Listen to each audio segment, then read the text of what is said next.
Wordsmithing is directed obviously to copywriters, where we look at every single word and make sure it's the perfect word and the perfect sentence.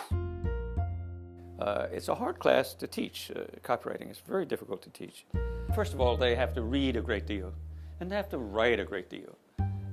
And then they have to really care. They have to be the kind of person who is in love with words.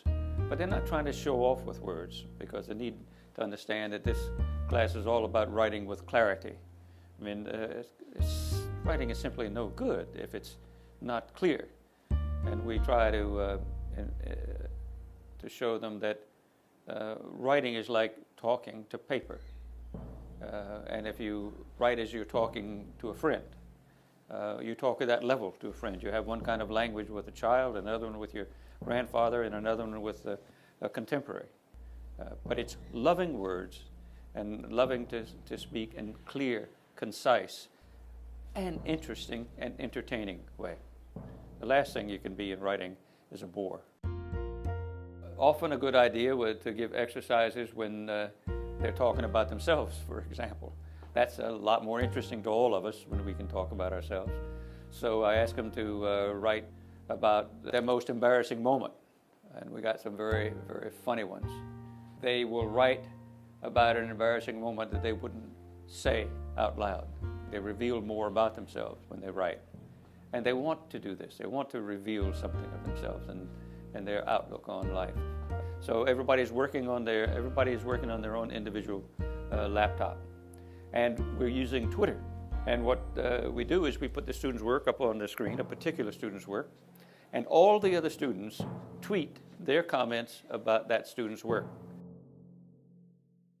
If I were giving advice to young people who wanted to come to Miami Ad School to be a writer, this might even be good advice to anybody who wants to be an art director as well, or a photographer. What they really should do is collect an awful lot of experiences. Don't do the same thing every day. If you're a writer, go listen to your grandmother talk. What is she talking about? How does she talk? Then go listen to a child. How do they talk? Ride the subway and record the conversation of the people who are there. Get on a bus and go to Hialeah and see what the Hispanic families are talking about and how they mix English and Spanish together. Every creative person needs to have an interesting life, not a boring life, because everything that we write or we photograph or we draw, it comes from within.